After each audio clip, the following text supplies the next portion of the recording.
টোপনি ভাগৰে আগুৰি ধৰিছে বৰপেটা লোকসভা সমষ্টিৰ মিত্ৰ দলৰ প্ৰাৰ্থী ফণীভূষণ চৌধুৰীক। হাজোত মন্দিৰৰ চিৰি বগাবলৈ গৈ বিপদত পৰিল ফণীভূষণ।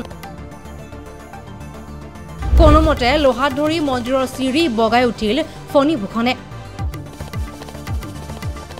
নিৰ্বাচনী সভাৰ নামত ফ্লপ শ্বত পৰিগণিত হ'ল নিৰ্বাচনী সভা।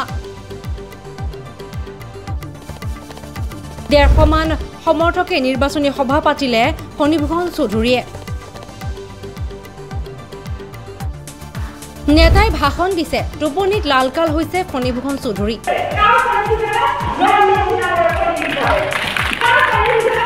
হাজোত ফণীভূষণ চৌধুৰীৰ ক্লান্ত ৰূপ দেখি বহুতে আকৌ কৈছে, দাদা আপুনি বঙাইগাঁৱতেই শ্ৰেষ্ঠ।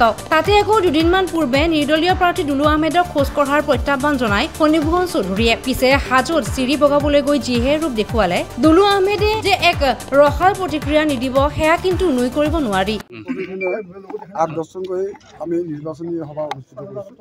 আমাৰ প্ৰতিজন কাৰ্যকৰ্তা, প্ৰতিজন কৰ্মী সদস্য আমাৰ ঘৰে ঘৰে যোৱা আৰম্ভ কৰিছে। গতিকে আমি ভাবোঁ যে আমাৰ নিৰ্বাচন প্ৰচাৰ তুংগত বৰ্তমান। আৰু নিৰ্দলীয় প্ৰাৰ্থী দুলু আহমেদে আপোনাৰ বিপক্ষে প্ৰত্যাহ্বান জনাইছে যে আপোনাৰ খোজ কাঢ়াৰ ওপৰত তেখেতে আপোনাৰ লগত খোজ কাঢ়িব 5 দিন। কি ক'ব? মই 5 দিন মোৰ 5 দিন ঘূৰিবৰ কাৰণে গৈছোঁ। 5 দিন ঘূৰি তাৰপিছত মই বেমাৰী কৰি দিম। হাজোৰ পৰা প্ৰাঞ্জল কলিতাৰ ৰিপৰ্ট DA 365।